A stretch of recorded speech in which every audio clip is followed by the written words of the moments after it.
Sa bawat araw, ika'y laging tapat kung magmahal.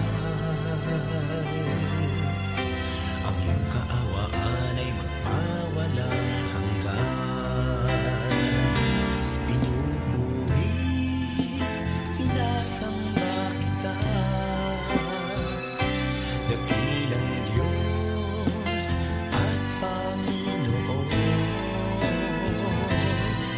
Tunay ngang ika'y walang katulad, tunay ngang ika'y di nagbabago. Mabuting Diyos na sa amin nagmamahal. Pinupuri, sinasamba kita, dakilang Diyos at Panginoon. Tunay ngang ika'y walang katulad, tunay ngang ika'y di nagbabago. Mabuting Diyos na sa amin nagmamahal. Kayo-buti mo, Panginoon, sa lahat ng oras, sa bawat araw, ika'y laging tapat kung magmahal. Ang iyong kaawaan ay magpawalang hanggan. Pinupuri, sinasamba kita, dakilang Diyos at Panginoon. Tunay ngang ika'y walang katulad, tunay ngang ika'y di nagbabago. Mabuting Diyos na sa amin nagmamahal. Pinupuri, sinasamba kita, dakilang Diyos at Panginoon. Tunay ngang ika'y walang katulad, tunay ngang ika'y di nagbabago. Mabuting Diyos na sa amin nagmamahal. Tunay ngang ika'y walang katulad, tunay ngang ika'y di nagbabago. Mabuting Diyos na sa amin nagmamahal. Mabuting Diyos na sa amin nagmamahal. Mabuting Diyos na sa amin nagmamahal. Magandang araw po sa inyo lahat. Kumusta na po kayo?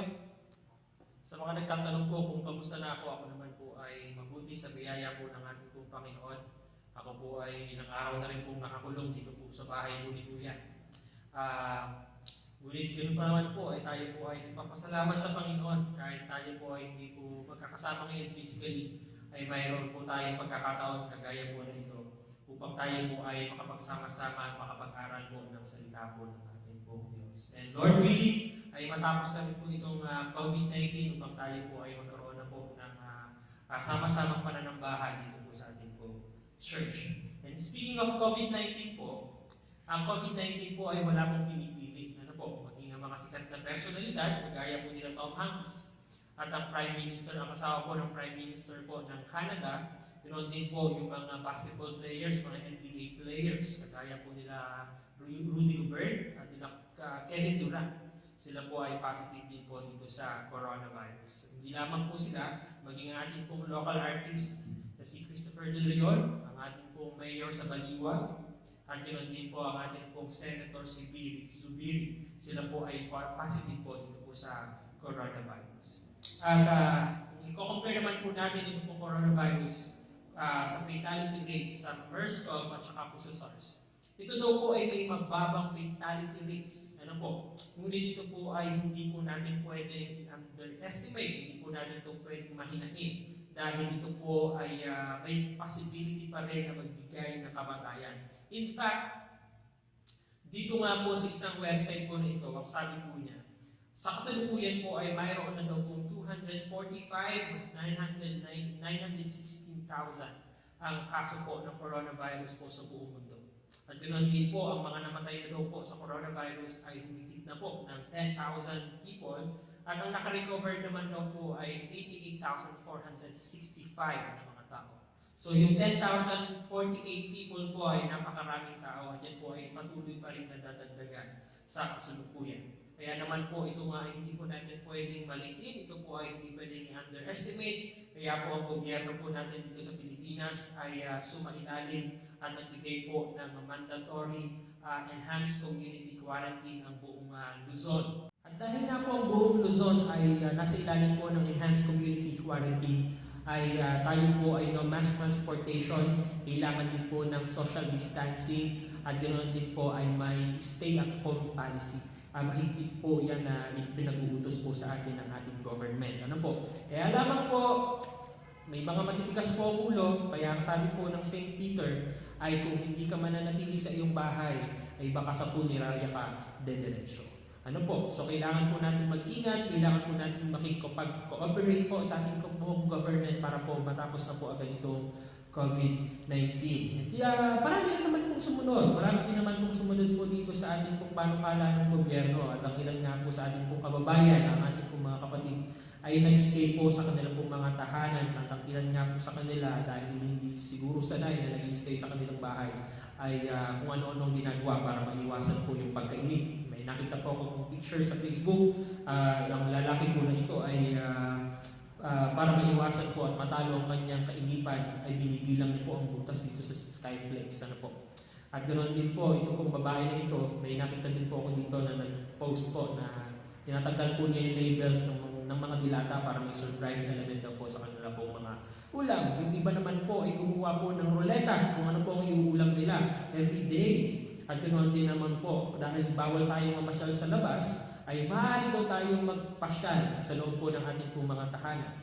Nandyan ang Banyo City, nandyan ang Cuarto Princesa, nandyan po ang Santa La Union, at nandyan po ang Rice Terraces, nandyan din po ang North Cocina, at nandyan din po ang Lutuan City. Alam ko po na ang bawat isa sa atin ngayon ay napakapamilyar sa mga lugar po na iyan. At ganoon din po, kagaya ng sinabi ko kanina, kailangan po natin ng social distancing. Kahit po sa pagsakay sa motor, meron pong social distancing. Sa pagbili po ng, sa mga tindahan, may social distancing. At syempre, yung mga kapitbahay ng iba na mahilig magkwentuhan ay may social distancing din po. Ulitin po natin, hindi po natin minamahina o hindi po natin ina-underestimate ang kakayanan po ng COVID-19.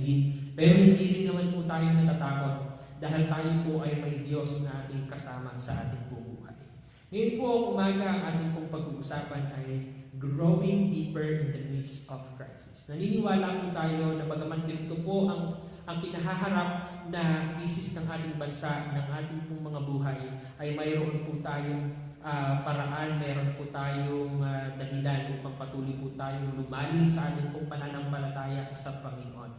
At ang ating pong mga talata na pag-uusapan at pag-aaralan ay matatagpuan po natin sa John chapter 11 verses 1 to 44. And for the sake of our time, hindi po natin tatapusin ang mga talata po na yan sa araw po na ito. Ibig sabihin, ito po ang part 1 ng ating pong pag-uusap, and the next Sunday po ang mga susunod pa po natin usapin tungkol po sa talata po ito. Kung may mga Biblia po kayo ay buksan niyo po ito sa John chapter 11 verses 1 to 7. Ulitin ko po, kung kayo po ay may mga Biblia, ang ating pong pag-uusapan ngayong pong umaga ay matatagpuan po sa John chapter 11 verses 1 to 7. Ito po ang sinasabi ng salita ng Panginoon. Sa bayan ng Betania ay may isang taong nagkasakit. Siya si Lazaro na kapatid ni Marta at Maria. Si Maria ang nagbuhos ng pabango sa paa ng Panginoon at pagkatapos ay pinunasan iyon ng kanyang buhok. Dahil may sakit si Lazaro, nagpasabi kay Jesus ang magkapatid, Panginoon, ang minamahal ng kaibigan ay may sakit. Nang marinig ito ni Jesus ay sinabi niya, hindi niya ikamamatay ang sakit na ito. Nangyari iyon upang maparangalan ng Diyos at sa pamamagitan nito ay maparangalan ang anak ng Diyos. Mahal ni Jesus ang magkakapatid ng Marta at Maria at Lazaro. Gayunman ay malipas pa siya doon ng 2 araw mula nang mabalitaan may sakit si Lazaro. Pagkatapos nito, sinabi niya sa kanyang mga alagad, magbalik tayo sa Judea. Salamat po sa salita po ng Panginoon at tayo po muna ay manalangin upang humingi po ng gabay sa ating po Panginoon. Aming Ama sa langit, salamat po Panginoon sa araw po nito na kami ay may pagkakataon na kagaya po na nito na makapag-aral po kami Panginoon sama-sama ng iyong mga salita at magamat hindi po kami magkakasama physically. Salamat po o Diyos sa iyong kabutihan, sa iyong po katapatan. Salamat sa pag-iingat niyo po sa amin. Salamat Panginoon sa inyong patuloy na katapatan din po sa aming pong buhay, sa iyong po mga provision sa aming pong mga buhay. Sa umaga po nito aming Diyos ay pinapanalangin po namin ang inyong pong paggabay upang maunawaan po namin ang inyong pong mga salita at higit sa lahat ay ma-i-apply po namin ito sa aming pong pang-araw-araw na buhay upang malugod po ang inyong pong pangalan. Ito po ang aming panalangin ng may pagtitiwala at pasasalamat sa pangalan po ng aming Panginoon Jesus. Amen. Sa verses 1 to 4 po ng ating binasa, ay ating pong mapapansin po dito na ipinakilala sa atin yung mga biblical characters na ating pong pag-uusapan. Siyempre, nandyan po ang ating pong Panginoong Jesus, sapagkat ang ating Panginoong Jesus po, ang highlight po nandyan chapter 11. Siya po ang mensahe nandyan chapter 11. Ano po? At hindi lang po yung dyan chapter 11, ano po, maging yung buong aklat po ni Juan. Ito po ay tungkol sa ating Panginoong Jesucristo. Nais pong ipakilala ng ating kapatid na si Juan, si Jesucristo, na siyang ating Panginoon, na siyang anak ng Diyos. At sa pamamagitan po ng pananampalataya, ay magkakaroon daw po tayo ng buhay na walang hanggan.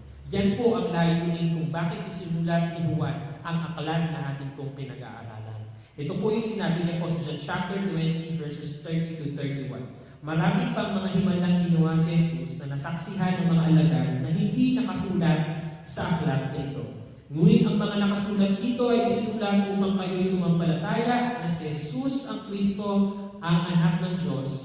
At sa pagsampalataya niyon ay magkakaroon kayo ng buhay sa pamamagitan niya. So malinaw po, ulitin ko, malinaw po sa ating binasa na ang layunin po ni Juan ay ipakilala si Jesus sa atin po at upang sa pananampalataya daw po ay magkaroon daw po tayo ng buhay na walang hanggan. Naalala ko po yung isang Bible study po natin dito po sa Center Point Fellowship. Ano po, hindi ko na lang po papangalanan. Isa po sa assignment na ibinigay ko po sa kanya ay basahin niyo po itong Book of John. At na-enjoy naman doon po niya itong pong pagbabasa niya po dito sa Book of John. In fact, ang sabi niya nga po sa akin, Pastor, kapansin-pansin po dito sa akin pong binabasa dito sa aklat ni Juan na yung salitang pananampalataya, pag-ulit-ulit po yung salitang pananampalataya. At ang sabi ko naman po sa kanya ay totoo po yan po yan. Sapagkat malinaw po sa layunin ni Juan kung bakit niya ito isinulat ay upang tayo ay magkaroon ng pananampalataya sa ating Panginoong Jesucristo bilang anak ng Diyos at bilang ating Panginoon sa ating buhay. At sa pamamagitan niya, tayo po ay magkakaroon ng buhay na walang hanggan. So balikan po natin itong John chapter 11. Dito po sa John chapter 11 ay muli matatagpuan po natin ang mga biblical characters na ating pag-uusapan. Nandyan po si Lazaro at si Maria at si Martha. Kilala po natin sila. Sila po ay magkakapatid at sila po ay mahal na kaibigan ng ating pong Panginoong Jesucristo. At hindi lang po mahal na kaibigan, kundi sila po ay talagang mga tagasunod ng ating pong Panginoong Jesucristo. Kaya lamang po ang magkakapatid po na ito ay humaharap sa isang matinding pagsubok. Sabi po sa ating binasa. Sabi po sa ating binasa ay si Lazaro, ang kanilang kapatid na lalaki ay may karamdaman, may sakit. Hindi po natin alam kung ano po yung sakit ni Lazaro. Hindi po nabanggit po dyan kung ano po yung sakit po ni Lazaro. Ang alam po lamang natin ay matindi, mabigat po ang sakit po na ito sapagkat ito po ay maaaring magdulot po ng kamatayan o magresulta sa kamatayan. And the mere fact po na sinabi po ng magkapatid na ito kay Jesus, yung problema, bagamat kilala nila si Jesus na maraming pinupuntahan at maraming ginagawa, is the fact na talaga pong seryoso yung sakit po ni Lazaro. Kailangan, emergency po ito. Kailangan po pumunta ni Jesus according kay Martha at Mary dahil maaaring mamatay po si Lazaro sa sakit na kanyang po pinagdaraanan sa oras po na iyon. Gusto ko na rin pong kunin ang pagkakataon po na ito upang linawin po yung ilan pong mga Facebook post po na atin pong nababasa. Sapagkat may mga friends po tayo, may mga kakilala po tayo na nagpo-post na para bang sinasabi nila na kapag ikaw ay na kay Kristo, ikaw ay hindi tatablan itong coronavirus po na ito. Alam niyo po mga kapatid, gusto kong sabihin sa inyo yung kabaligtaran. Una sa lahat, hindi ko ipinangako ng Diyos na kapag tayo ay nanampalataya kay Kristo, ay tayo ay exempted na or excused na po tayo sa anuman pong karamdaman. In fact, si Sandy Paki po ay isang gospel singer, kilala po natin yan. Siya po ay magaling na tagapag-awit, ngunit nung last Wednesday po, siya po ay naging positibo po dito sa coronavirus. Ngayon, ibig sabihin po ba nun ay napabayaan ng Diyos si Sandy Paki? Hindi po tayo naniniwala na pinabayaan ng Diyos si Miss Sandy Paki. Ang Diyos po ay mabuti, siya po ay tapat sa kanya pong mga anak.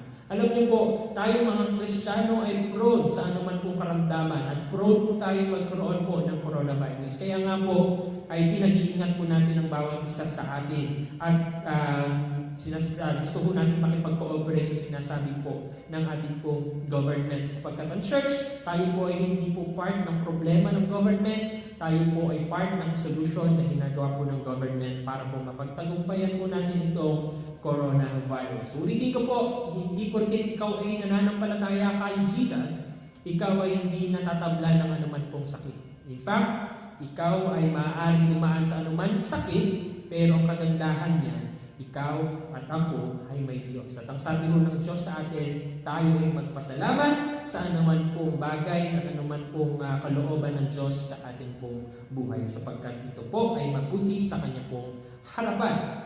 So babalik po tayo dito sa John chapter 11. Si Lazaro po ay may sakit at ang sakit po na ito ay maaari pong magdulot po ng kamatayan. Kaya po ganun na lang ang pag-aalala ni Maria at ni Martha. But for me, the most important and the most interesting part po ng story ay kung paano po nag-respond, kung paano po tumugon ang ating pong Panginoong Jesucristo dito po sa problema ng magkapatid po na ito. Tingnan po natin yung susunod na verse.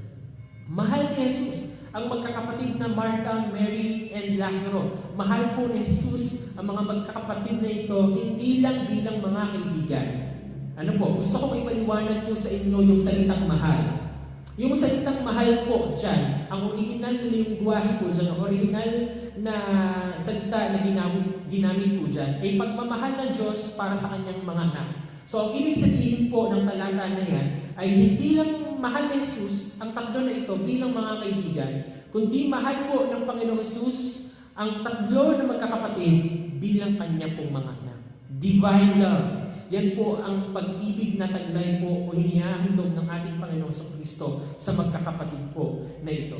At dahil mahal po ng ating Panginoong Jesus ang tatlo na ito, interestingly, ito po yung nangyari. Nagpalipas pa si Jesus doon ng 2 araw mula nang mabalitaan si Lazaro ay may sakit. So, ibig sabihin, kung mag-i-stay po si Jesus doon sa place kung nasaan siya ng 2 days, and then pupunta siya sa Bethany, na ang travel time ay 2 days din. Ibig sabihin po ay 4 days na po mamamatay or patay itong si Lazaro. At dahil 4 days na po, ay maaaring magsimula na po yung amoy na hindi po kanais-nais sa katawan ng isang tao kapag siya po namatay. Ano po? Tapos ito po mga Hudyo, sila po ay hindi po kagaya natin na meron hong lamay. Sila po ay kapag may namatay yung silang kamag-anak, didiretso na po nila yung sa kanilang libingan upang ito po ay hindi mamahok dahil wala naman po silang imbalsamo nung, sa mga Hudyo. Ano po? Pero kung tayo si Martha at si Mary, ano po ang inyong pong madalaman? Maging sa mga personal po nating buhay ay nararanasan po natin ito. May mga pagkakataon po na tayo po ay nagpe-pray na Panginoon, tulungan niyo po kami. May mga pagkakataon po na kailangan natin yung presence ng Panginoon, yung tulong ng Panginoon dahil emergency time. Pero ang pagtugon po ng Panginoon ay iba doon sa inaasahan po nating pagtugon. So umaga po na ito, paano po natin naharapin ang ganoon pong pangyayari? Tayo ay nasa mga pagkakataon na tayo ay nasa emergency, nasa nahihirapan, nasa crisis, nasa difficulties, nasa mga pagsubok sa buhay, tapos hindi tayo dinirinig ng ating Panginoon according sa ating gusto. Ano po ba ang dapat natin gawin?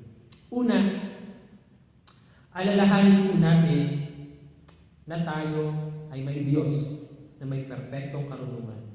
Lagi po nating alalahanin sa kabila ng mga pagsubok, crisis, difficulties, tayo po ay may Diyos na may perpektong karunungan sa lahat po ng pangyayari at sa lahat po ng bagay. At yan po yung mababasa natin sa verse 4. Ang sabi po ng verse 4 ay, nang marinig ito ni Jesus ay sinabi niya, hindi niya ikamamatay ang sakit nito. Nangyari iyon upang maparangalan ng Diyos at sa pamamagitan nito'y maparangalan ang anak ng Diyos. To make it short, alam po ng Panginoon o alam ng Diyos kung ano ang nangyari, kung bakit ito nangyari, at kung ano ang kasunod na mangyayari. Ulitin po natin yan.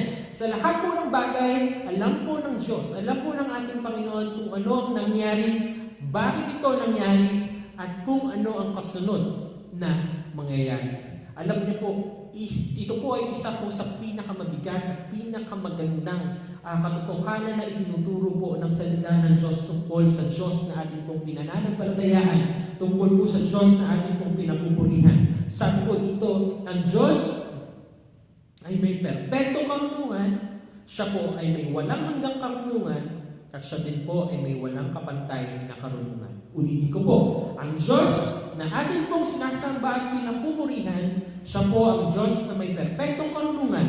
Siya din po yung Diyos na may walang hanggang karunungan at walang kapantay sa karunungan. Yan po ang sinasabi po sa aklat ng mga awit, awit 145 verse 7. Si Yahweh na ating Diyos ay dakila at malakas. Taglay niyang karunungan, hindi masusukat. Malinaw po yan, hindi masusukat kailanman ang karunungan na taglay ng ating Diyos, ng ating dakilang Diyos. Sabi naman po sa unang Juan 3:20, sakali man tayo'y usigi dito, sapagkat ang Diyos ay higit sa ating buti, at alam niya ang lahat ng bagay. Alam po ng ating Diyos ang lahat ng bagay. Wala pong bagay at wala pong anumang bagay na malilihim po sa Kanya. Sapagkat siya ang Diyos na nakakaalam at nakakakita ng lahat po ng bagay. Sapagkat, ito nga rin po sinabi po ni Apostol Pablo, lubhang napakasagana ng kayamanan ng Diyos, hindi matarong ang kanyang karunungan at kalaman. Sino ang makapagpapaliwanag ng kanyang mga kapasyahan? Sino ang makakaunawa ng kanyang mga pamamaraan? Gaya ng nasusulat, sino ang nakakaalam sa pag-iisip ng Panginoon?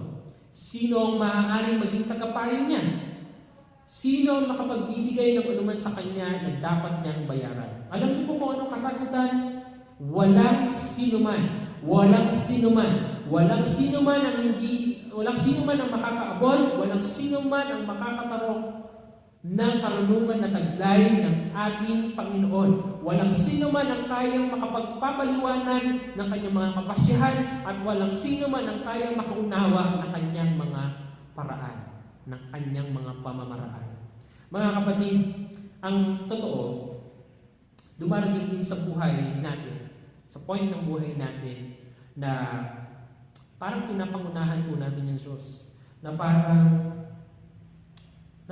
tayo ang magaling. Na parang ang Diyos ay walang alam at parang ang Diyos ay walang pakialam. Ano po?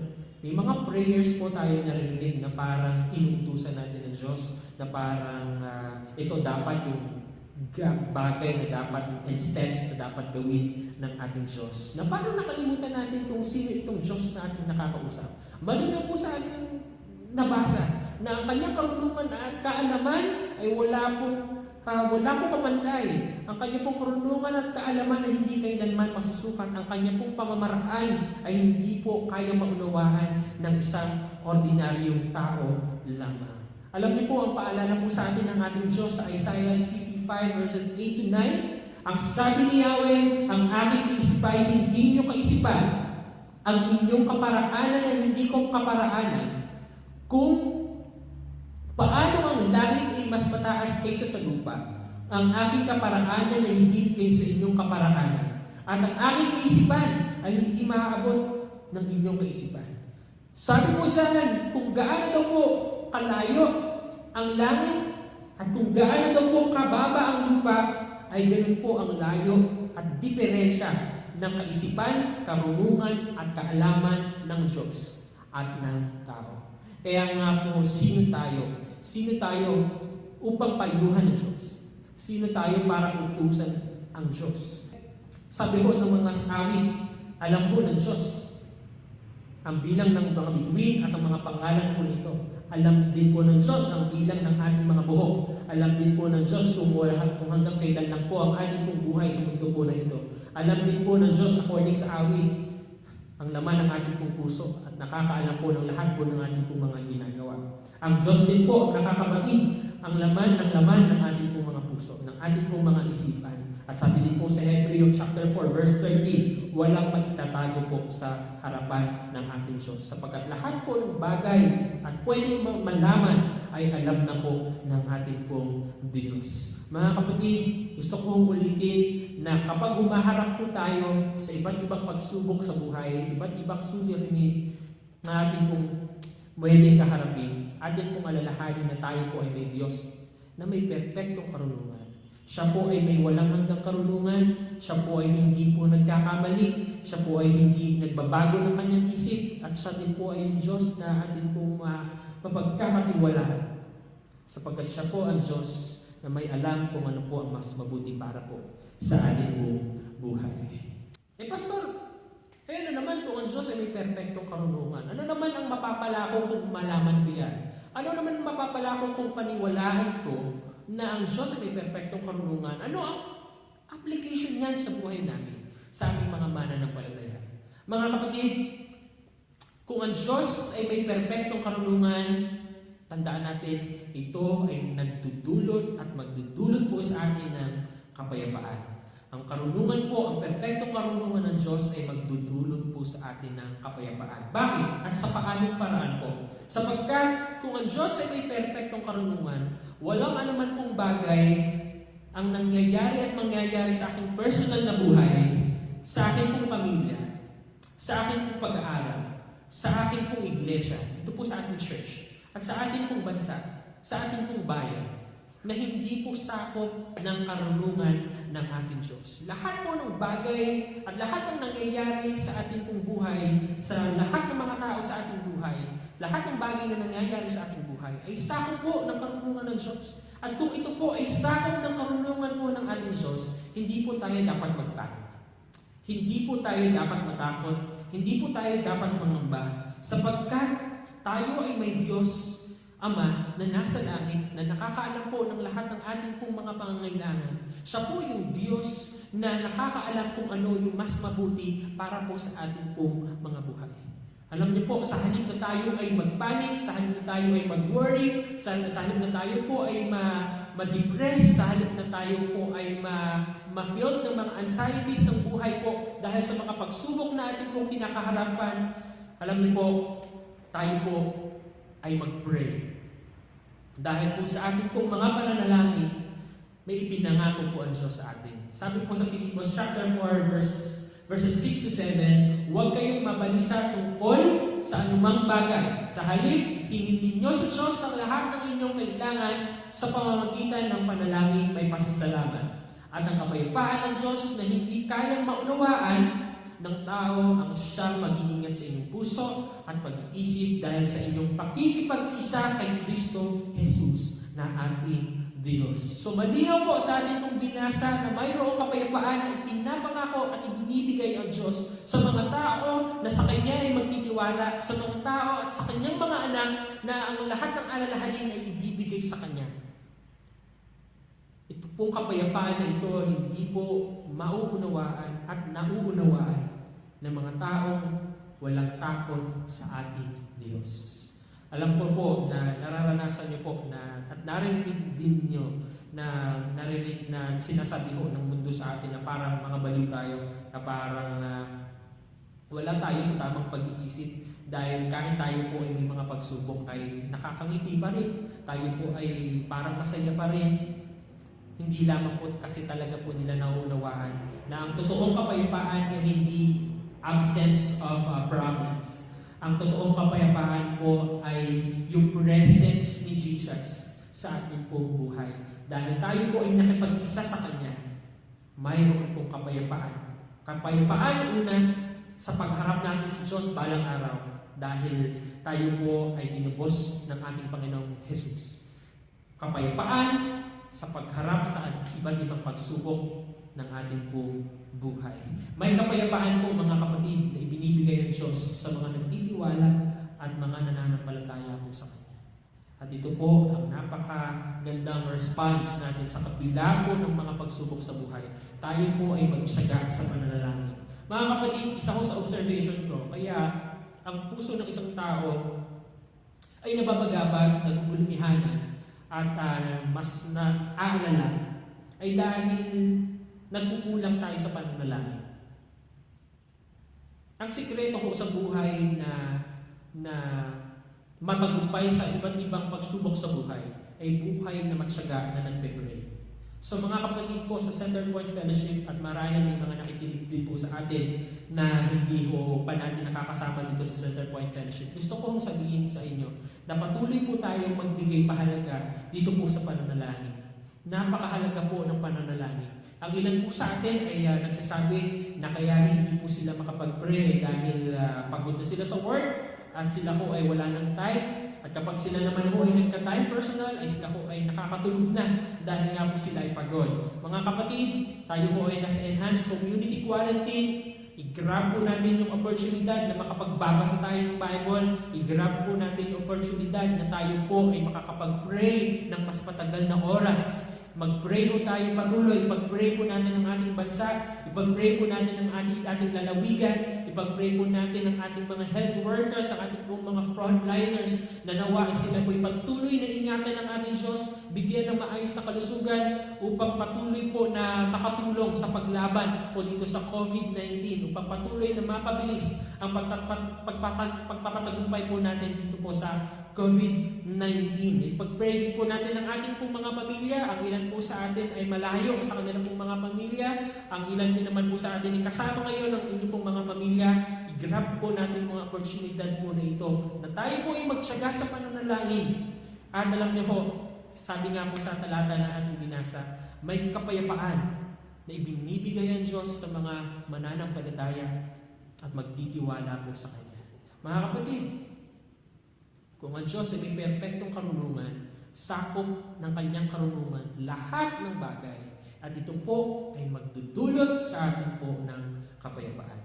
At ganoon din po, kung ang Diyos ay may perpektong karunungan, ito po ay nagdudulot po sa atin ng kalakasan. Kalakasan upang harapin ang iba't ibang pagsubok, iba't ibang suliranin, iba't ibang challenges ng buhay. Ano po? Nandito po yung sinasabi po ng awit 73:25-26. Walang sino man sa langit ang kailangan ko, kundi kayo lamang. At walang sino man sa mundo ang hinahangan ko maliban sa inyo. Manghina man ang aking katawan at isipan. Kayo, O Diyos, ang aking kalakasan. Kayo lang ang kalakasan ko magpakailanman. Napakaganda po ng mensahe po ng mga talata po na ito. O Diyos, Ikaw lang ang aking kalakasan. Dumarating sa point ng buhay natin na sa kabila ng mga pagsubok, tayo po ay naglulupaypay, tayo ay nanghihina, ang ating pong isipan, ang ating pong physical, tayo po ay nanghihina.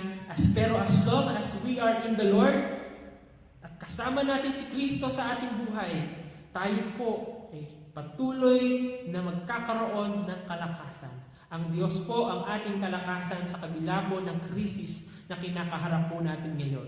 Marahil ang ilan po sa atin dito at na nakikinig po ngayon ay nag-iisip ng mga solusyon kung paano kayo makabibili ng inyong pong kakainin sa mga susunod pong araw. Marahil ang ilan po sa atin ay nag-iisip kung paano makabibili ng gamot na kailangan po ng kabahagi ng ating pamilya. Ang ilan po sa inyo ay nag-iisip kung paano makakapag-survive sa mga susunod na araw dahil hindi po tayo makakapagtrabaho. Gusto ko pong sabihin po sa inyo mga kapatid na dahil ang Diyos po ay perfect, dahil ang Diyos po ay may karunungang perpekto at walang hanggang karunungan. Ito po ay magdudulot sa atin ng kalakasan upang tayo ay humarap sa iba't ibang suliranin ng buhay. Mga kapatid, kaya po natin yan, kasama natin ang Diyos sa ating pong buhay. Huwag po tayong mawala ng pag-asa. Pangatlo po, kung ang Diyos ay may perpektong karunungan, ito po ay nagdudulot po sa atin ng katiyakan. Katiyakan na ano? Katiyakan na alam po ng ating Diyos Ama na nasa langit ang ating mga pangangailangan kahit hindi po natin ito pa nasasabi sa Kanya. Kahit hindi pa po natin binabanggit o nababanggit sa Kanya ang ating pangangailangan. Alam na po ng Diyos ang lahat po ng ating pong kailangan. At ito po ay isang napakagandang katotohanan na tinuturo mo ng salita ng Diyos. Ano po? Sapagkat tayo po lahat, araw-araw tayo po ay may mga pangangailangan. Pero ang sabi po ng mga talata natin pong nabasa, ang ating Diyos Ama ay mabuti, ang ating Diyos Ama ay hindi nagkukulang, ang Diyos Ama na ating pong pinagkakatiwalaan ay ang siyang Diyos na nakakaalam din ng lahat ng ating mga pangangailangan. Ito po ay nagdudulot sa atin ng katiyakan na tayo ay ligtas at tayo po ay may provision na matatanggap mula po sa ating Diyos na mabuti. At ganoon din po, katiyakan na walang anuman pong pagsubok sa ating pong buhay ang dumating na hindi po sakop ng Kanya pong karunungan. At kung dumating man po at kung tayo man po ay humarap sa iba't ibang pagsubok, ang sabi po dyan ay ano po? Sa halip, pagdating ng pagsubok, bibigyan niya kayo ng lakas upang makayanan ito at ang paraan upang malampasan po ito. Yung way po upang mapagtagumpayan ang anumang pagsubok sa ating pong buhay ay nagmumula din po sa ating Diyos. Ang Diyos po ay tapat, ang sabi po sa ating mga talatang binasa. Siya po ay tapat at hindi niya po hahayaan na ipahintulot ang anuman pong bagay na hindi po natin kaya at hindi rin niya po ipahintulot ang anuman pong bagay na pagsubok sa ating pong buhay. Na hindi niya po tayo bibigyan ng kalakasan, na hindi niya po tayo bibigyan ng paraan upang tayo po ay magtagumpay sa kabila po ng pagsubok po na yun. Ang Diyos po ay tapat. Siya po ay may perpektong karunungan, kaya tayo ay secured sa Kanya. Katiyakan na alam natin ang lahat ng bagay, sa lahat ng bagay, ang Diyos ay gumagawa para sa mabuti. Kasama ang mga nagmamahal sa Kanya, silang mga tinawag ayon sa Kanyang layunin. For all things works together for good. Yan po ang sabi sa English. Nakakatiyak tayo that all things works for good for those who love God. Sa mga taong nagmamahal po sa Kanya, tayo po ay sure, tayo po ay sigurado na lahat ng bagay ay magkakalakip-lakip dahil tayo po ay mahal ng ating Diyos. At sabi din po sa Roma, tayo ay makatitiyak na wala pong sino man nakapaghihiwalay sa atin sa Kanya pong pag-ibig. Kahit ang kamatayan o ang buhay, ang mga anghel o mga pamunuan, ang mga kapangyarihan sa kasalukuyan o sa hinaharap, ang kataasan o ang kanaliman o anumang nilalang ay hindi makapaghihiwalay sa atin sa pag-ibig ng Diyos na ipinagkaloob sa atin sa pamamagitan ni Kristo Jesus na ating pong Panginoon. Tayo po ay nakatitiyak na kahit anuman pong pagsubok ang dumating po sa ating pong buhay, kahit itong coronavirus po na ito na ating pong kinakalaban, na ating pong kinakaharap, ay hindi po tayo kayang ipaghiwalay nito sa pag-ibig ng Diyos sa ating pong buhay.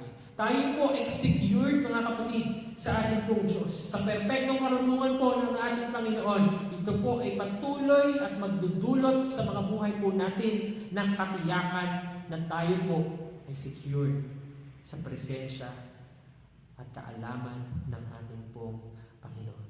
Mga kapatid, sa oras po na ito, ay gusto ko pong muling ipaalala sa inyo na ang ating pong Panginoong Hesus ay may perpekto pong karunungan. Kung naaalala niyo po, may panawagan si Mary at si Martha kay Jesus na kailangan ni Jesus pumunta dito po sa Bethany upang mapagaling itong si Lazaro. Ngunit ang Panginoong Hesus ay hindi po tumugon doon po sa pagtugon na inaasahan po ni Mary at ni Martha. Ang Panginoong Hesus po, siya po ay may perpektong karunungan. Alam po niya kung ano ang nangyari. Alam po niya kung bakit ito nangyayari. At alam din po niya kung ano ang kasunod na mangyayari. Mga kapatid ko sa Panginoon, sa lahat ng difficulties ng buhay, sa lahat ng pagsubok na maaari po natin kaharapin sa buhay, lagi po natin alalahanin na tayo ay may Diyos na nakakaalam kung ano ang nangyayari. Tayo po ay may Diyos na alam kung bakit ito nangyayari. At tayo po ay may Diyos na alam niya kung ano ang kasunod na mangyayari. Therefore, we need to trust our God. Kailangan po natin pagkatiwalaan ng Diyos sa lahat ng kanyang paraan, sa lahat po ng kanyang ginagawa.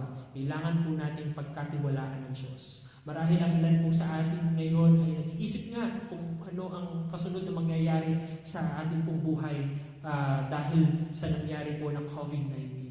Pero mga kapatid, alam po ng Diyos kung ano ang kasunod na mangyayari. At yung Diyos na nakakaalam kung ano ang kasunod na mangyayari, ay siya po yung Diyos na ating Ama na nasa langit. Siya po yung Diyos na ating Ama na may mabuting kalooban para po sa atin. Sa mga panahon po na kagaya po na ito, mga kapatid, patuloy po tayong magtiwala sa Kanya. Patuloy po tayong magtiwala po sa Kanya. Wala pong ibang response na karapat-dapat po na gawin natin mga anak ng Diyos, kundi tayo ay magtiwala po sa Kanya.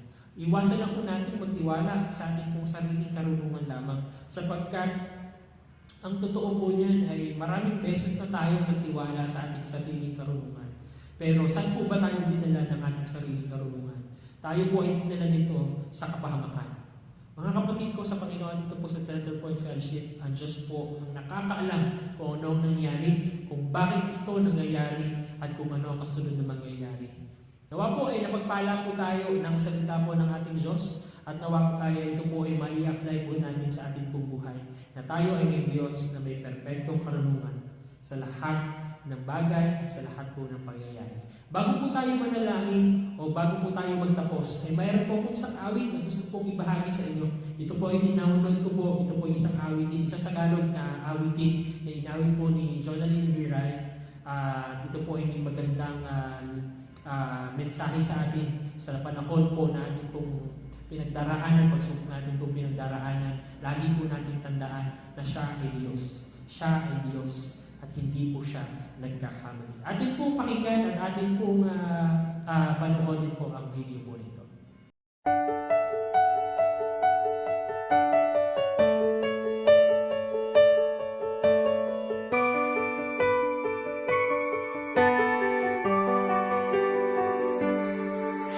Kapag puno ng katanungan, natatakot na ba balisa? Jesus, ikaw ang kasagutan. Pag-asa ko'y sa'yo nagmumula. Kapag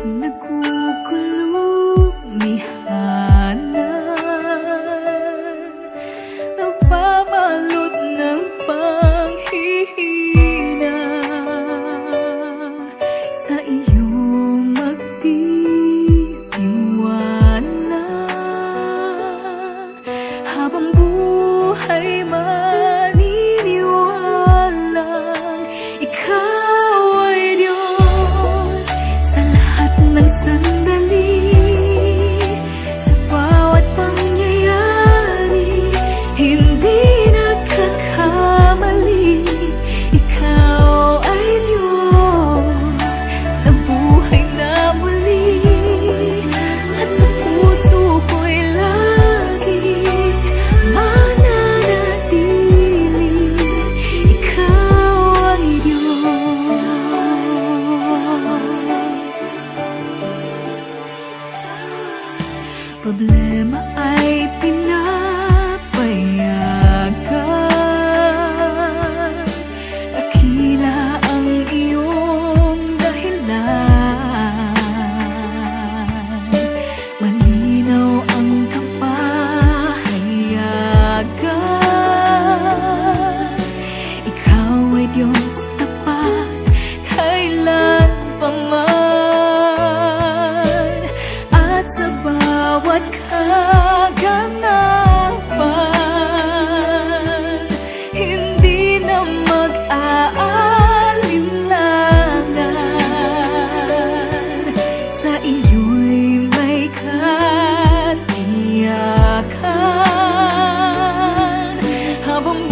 Amen. Salamat po sa Panginoon. Tunay nga po na totoo po yung mensahe ng awitin po na iyon na siya ay Diyos sa lahat ng sandali, sa bawat pangyayari ay hindi po siya nagkakamali. Mga kapatid, lagi po natin tandaan ang mga mensahe po na ito. Ang Diyos ay Diyos at kailanman po ay hindi po siya nagkakamali. Kung nasaan man po tayo ngayon, handa po na tayong tulungan at handa po na tayong bigyan ng kapayapaan, katiyakan at kalakasan sa ating po buhay.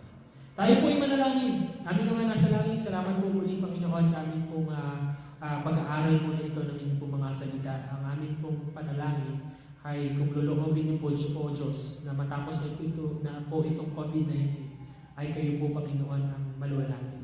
At kung hindi pa naman po Panginoon ninyo luluobin na ito po ay matapos, kami Panginoon ay mananatiling magpapasalamat po sa inyo. Sapagkat kayo po ang Diyos na hindi po nagkakamali sa bawat pangyayari Panginoon ay kayo ay mananatiling tapat Panginoon sa inyong pong mga layunin. Salamat Panginoon sa aking pong mga kapatid. Bagaman hindi po kami nagkakasama-sama physically, naniniwala ako o Diyos na kayo Panginoon na nag-iingat po sa bawat isa sa amin. Ilayo niyo po kami Panginoon sa naman pong hindi maayos na karamdaman. At ganoon din sa lahat po ng may karamdaman sa amin na kayo po yung patuloy na magpagaling. Sa amin po mga kapatid na nag-iisip, na nagugulmihanan Panginoon, ay lagi niyo pong ipaalala sa amin na kayo po ang Diyos na nakakaalam ng lahat-lahat, even ng aming po mga pangangailangan. Pagkaloob niyo po o Diyos ang aming po mga pinansyal ng mga pangangailangan. Pagkaloob niyo po sa amin o Diyos ang aming po mga pagkain araw-araw. Higit sa lahat, Panginoon, pagkaloob niyo po yung kalakasan na kailangan po namin physically sa araw-araw o Diyos. At nawa, Panginoon, ay gamitin po namin ang oras po na ito upang kami, Panginoon, ay patuloy pang lumanin po sa inyo. Patuloy pa namin na-enjoy ang aming family. Patuloy namin na-enjoy, Panginoon, pagbabasa ng Bible kasama ang aming pong pamilya. Panginoon, kayo po'y mabuti, kayo po ay may layunin sa lahat po ng inyong pong niloloob sa buhay namin. Kayo po'y aming papupurihan, kayo po'y aming pong pasasalamatan sa lahat ng inyong pong niloloob o Diyos. Salamat, ito po ang aming pong panalangin sa pangalan po ng aming pong Panginoong Hesus. Amen. Maraming salamat po at patuloy pong mag-ingat ang bawat isa sa atin. Lagi po natin alalahanin ang mensahe ng Panginoon sa araw po na ito na tayo po ay may Diyos na hindi nagkakamali. Tayo po ay may Diyos na may perpektong karunungan, walang hanggang karunungan at walang kapantay sa karunungan. Pagpalain po tayo ng Diyos at purihin po natin ang pangalan po ng ating Diyos.